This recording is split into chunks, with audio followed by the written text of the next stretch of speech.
Hey, I'm here with Tim Cunningham. He's at The Urban Forge on Instagram, and he's a professional blacksmith and smithing teacher. And a few months ago, he heard me on the Creators Collective podcast, and he invited me to come and smith with him for a day. And I was like, hell yes, I get to go smith with a professional blacksmith? That's incredible. I bet his shop is amazing. And I got here, and I ran out of the car and ran into the shop, and I looked around, and the first thing I thought was, wait, where's the rest of it?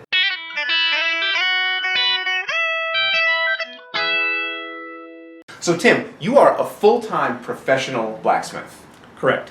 And the thing that really surprises me is that you are doing it in a garage in a very tightly packed suburban neighborhood right outside of Cleveland with extremely minimal gear. Could you tell me how it is that you're running a functioning business with so little equipment?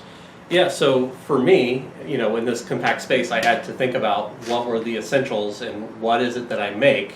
And then at the end of the day, I still have to be able to park 2 cars in this garage. Wait, so you actually bring the cars in here every night in addition to having your business out of here? Yes.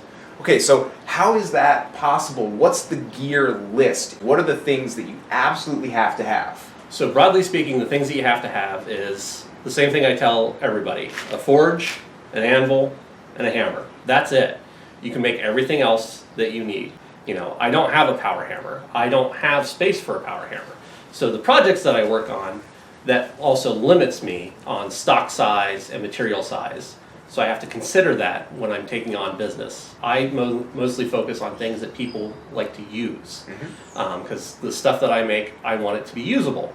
So that means the hooks, the candle holders, the door pulls, the decorative items, garden items, those sorts of things, and those aren't huge.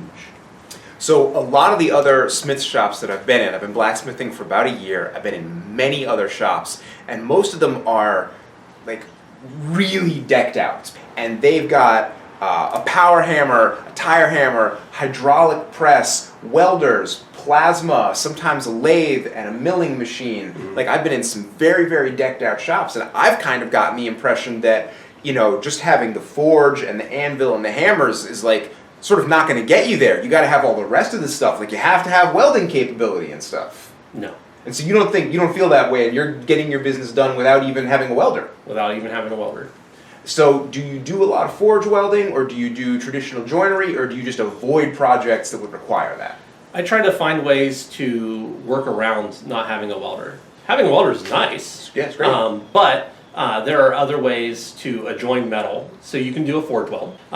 You can also add a rivet, put a rivet in there. And being in Cleveland, we're right in the middle of the Rust Belt. So like rivets fit the form and function of the area that I'm in. So you're making some of these limitations fit the aesthetic of your work. Yes. That's fantastic. So why don't we go around the shop and we can talk about the individual things that you do have and how they make your business work. Great. Cool. Okay, so Tim, obviously this is your forge. Can you just tell me about it a little bit? Yep, so this is a gas forge. It just runs off of a standard propane tank. So the exact same tank I could run my barbecue off of? Exactly. Cool. It also has an on-off switch, so I can choose to run both burners at once or run them independently of each other. Now, why would you run 2 burners? So if you're working large stock, you need that more heat, so you need both burners. So it gives me that great option. So then I'm also conserving on fuel and saving money. So I know it's really hard to estimate, but you've got a regular 20-pound propane can over there. Can you give me some idea of how long you could forge before you use that up? So typically, 20-pound tank, if I'm just running one burner, will last me a couple of weeks. But if I'm going at it all day hard, then I'll go through about half a tank if I'm going at it hard. Okay. Now, a lot of the smiths I know build their own forges. Did you build this forge? I did not. I chose to purchase a forge. There's lots of options out there, but I was nervous about building a forge because I was afraid I was going to blow myself up. Seems like a reasonable concern. Yeah, and that bothered my wife. That's why I chose to purchase. Also, the great thing about purchasing is this was pretty much ready to go right out of the box. So what brand forge do you have? So this is a Majestic forge. It's the same company that gives forges to like Forged in Fire, some of the Mythbuster episodes. had Majestic Forges. It's also produced here in Ohio, so I'm helping another Ohio business. Can you tell me how much you paid for that forge? Yeah, so this 2-burner forge in this configuration was a $400 purchase. So that's not a crazy amount of money, especially for a forge like that. Now, do they sell a single burner model? They have a single burner model, and they also have a couple of 2-burner, 3-burner, lots of different options. So you could even go with something less expensive that would still be professionally built and unlikely to explode your garage. Exactly. Okay, so obviously one thing you can't get by without is some sort of anvil. So could you talk about yours a little bit and what's necessary? Yep, so this is your typical kind of looking anvil. A couple different parts and pieces to the anvil. You have the face, so that's the area in which you work on. There's a square hole in the anvil called the hardy hole, and there's a round hole in the back called the Pritchard hole. Sometimes there's one, sometimes there's two. Then you have this area here is the step, and then you have the horn. And you'll often find that the step is kind of cut up and beat up because people will use a chisel on there. This is an old farrier's anvil. The reason I know that is there's this little bulge here on the side where the step and the horn kind of meet, and that's for shaping horseshoes and doing various horseshoey type blacksmithing. This anvil, the exact one you have here, what would this cost someone? So this is about a 125-pound anvil. Today's market, you're looking at anywhere between $800 to $1,000. And how would you rate the condition of this anvil? So this condition of the anvil, it's old. It's got some dings and dents in it. There's a weld here where a crack has appeared that somebody fixed up with a stick welder probably. There's a big gouge in the face. The hardy hole has some, the corners aren't crisp, so there's some dinging up going on in there. Some of the edges aren't clean and crisp. But by today's standards, it's still in good shape. Now, I have to admit, $1,000 or $800 for an anvil that's in kind of fair to good condition, that sounds like a lot of money. It is. So what would you recommend if somebody's starting out and they're having a hard time finding a nice old Fisher anvil like this? What's a reasonable alternative to somebody getting started? So yeah, it's really hard to justify a purchase of that magnitude for something that you're just learning or getting interested in. So a good alternative is a piece of railroad track. And you can modify that to look like an anvil. You can purchase an old piece of railroad track that's already been turned into a little anvil, or just use the track itself. It's plenty sturdy, it's hard, it's durable. You don't have to do anything to it. You can just mount it to a stump or a block of wood and start hammering away. So everybody talks about the anvil, that's really important, but you've got a pretty fancy looking vise over there. Why is that a blacksmith's vise and why is it important? So the blacksmith vise is another kind of crucial piece of equipment. Having any vise is crucial. You do all sorts of functions off the vise, but specifically this is a blacksmith's vise or a leg vise. It gets the name leg vise because it has a pole or a post that goes all the way down to the floor. The reason for that is blacksmiths were notoriously hard on our equipment. And all sorts of hammering and beating occurs on this vise. So that post going down helps absorb the impact. So that's a heavy-duty vise that will absorb a lot of blows. What other features does it have that make it suited to the blacksmith? So you've got the size. If you're working large stock, you need something beefy to clamp in and handle the size stock that you're working with. The other thing that it has is this nice, great big arm to open and close, because you can do this one-handed, you can do it with two hands, you can do it with a knee, all sorts of ways to get in here. So that old saying is true. You got to strike while the iron's hot. You have a limited amount of time that the metal is hot. On top of that, you're coming over here to a cold vise that's going to suck more heat out. So you have to be able to work and be prepared to work quickly. So whether you're twisting a piece of metal, clamping it in there to hold so that you can strike on it, to hammer it, whatever it is that you need to do, this vise is able to handle the abuse and perform its function properly. Okay, so like every blacksmith I know, you got a big selection of hammers and other tools in the rack over there. Can you just give us a quick overview of the ones you think are important and the ones you use a lot? Yeah, so, I've acquired these over the years, but the quintessential hammer that I use is the rounding hammer. And this is about 1.25 pound rounding hammer from Diamond. It's got one side that is flat, and then one side that is domed or round. This is also known as a farrier's hammer for doing farrier work. But right now all the cool kid blacksmiths are using rounding hammers. But I was using it before it was cool. Do you think that's the influence of Brian Brazil that's made those so important? Yes, that's totally the influence of Brian Brazil. Farriers were always going to be using rounding hammers, but when Brian Brazil came on the scene and started making YouTube videos and showing his style and his methodology, it really took off. And then you have the popularity of Alex Steele and others also utilizing that hammer. Man, it just blew up. Most of the smiths I know use a rounding hammer, Yeah. so it does seem to be the most popular choice. I see a larger one right next to your little one there. Yep, so we've got the classic Brian Brazil style rounding hammer. This is made by Fiery Furnace Forge down in Kentucky, one of his students. And it's just a bigger, beefier, handmade hammer. So this is a 3.5 pound rounding hammer. You'll see a lot of smiths using this size, this style of hammer. It's got the flat face, it's big and square, and then you have a more exaggerated rounded side.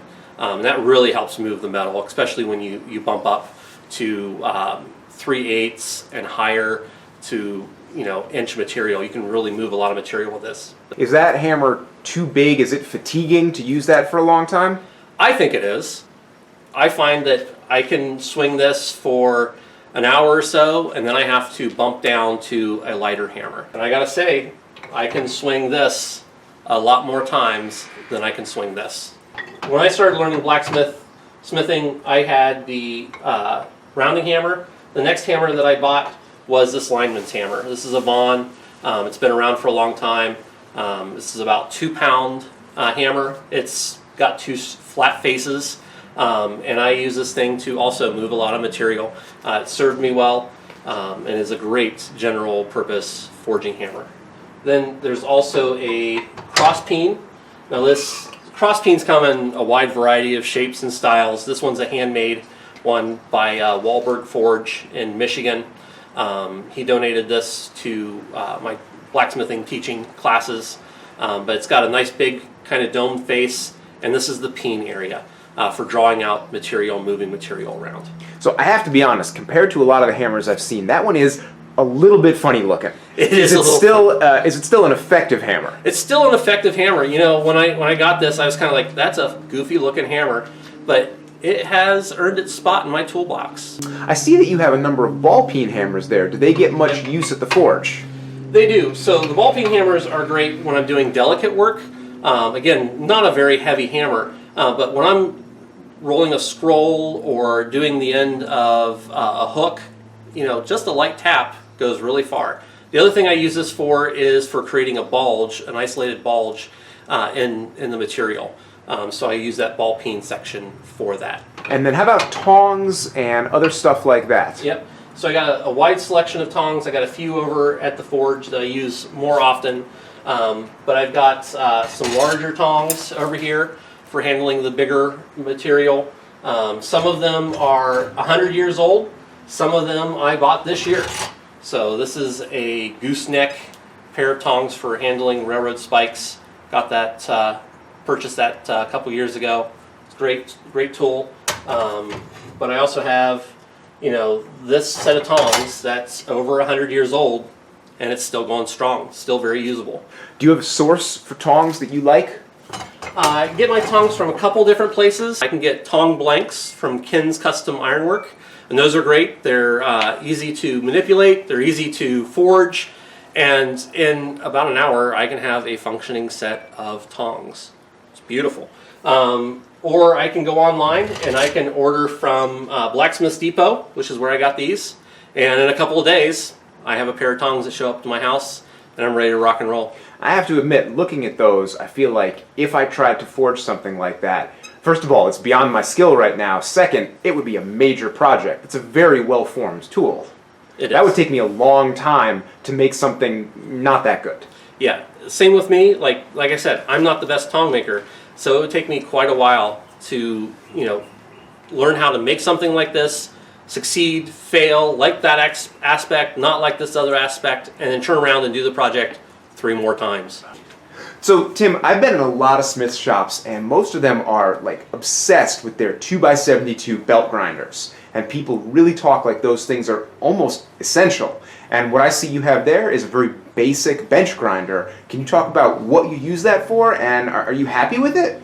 I gotta say, I don't know a lot about this bench grinder. It's not even mounted. And Safety first, ladies and gentlemen. It works. I turn it on. It's got a coarse and a fine.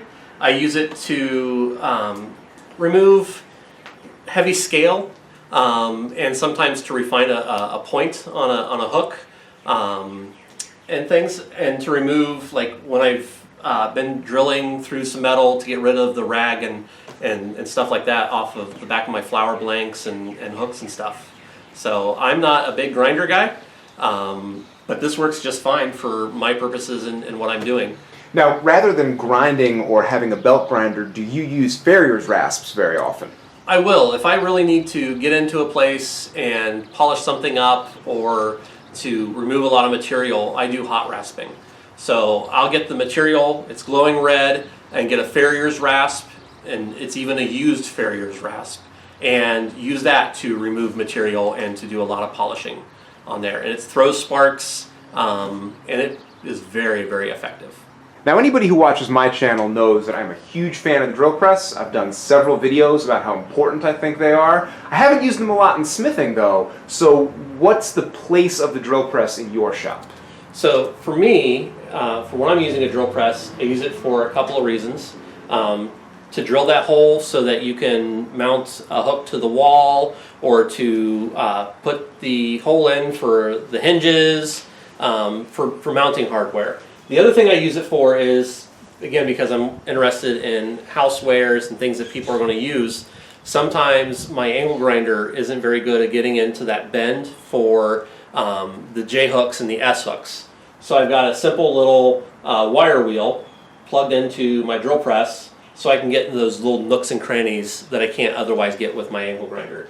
And it's great for that. Now, what makes you drill a hole instead of punching or drifting a hole? It's a great question. So a lot of my hooks, when I'm making them, is a 1/4 inch size of material, and up and down. So when I'm drilling that hole, it's a thinner material. Yes, I could punch it. That's one of the classic blacksmith skills, punching holes through metal. But that takes a special punch. You can ruin that punch. I could end up dropping the material onto the ground. There's a lot of fidgeting with the tongs. It's small. Or I can take the 2 minutes to come over here to the drill press. So it's an efficiency thing. So this has been an incredible education so far, and I've learned a lot about how much you can do with a little stuff.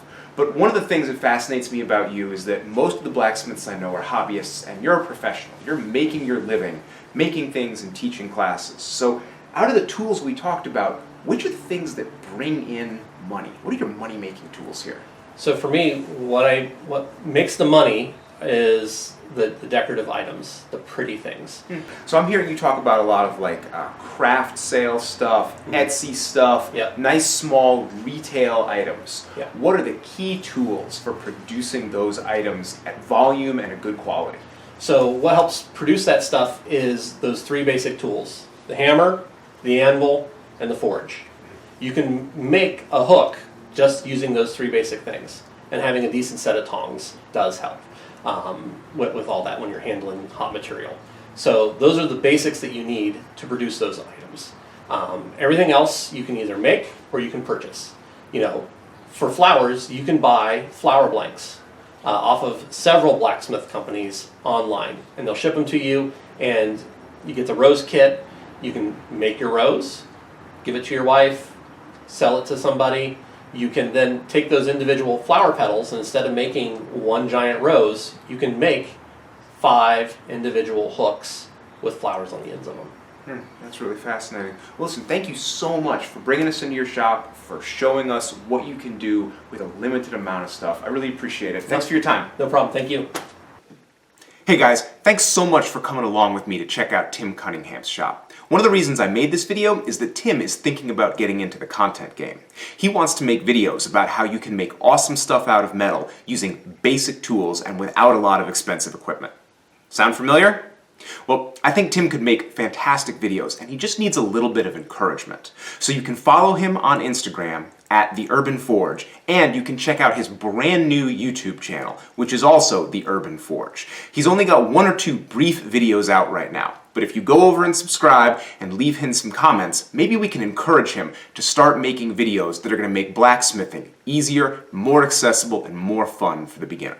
While I was at his shop, Tim and I also shot a video about hammer selection and getting the most bang for your buck in picking beginner blacksmithing hammers. And that video is an exclusive, available only to my patrons. So if you're interested in seeing it, go over to patreon.com/RexKruger and check out all the other exclusive stuff and early access that I offer only to my patrons. And before I go, I know everybody wants me to get back to the Woodworking for Humans series. And don't worry, next week we're going to finish up the $30 workbench, and I'm going to show you a whole bunch of ways that we can use that bench to hold our work pieces without any kind of traditional vise. It's going to be really exciting. So meet me back here in 1 week while we finish that project up and get ready to do even more woodworking with the most minimal tools imaginable. I'll see you in a week. Thanks so much for watching.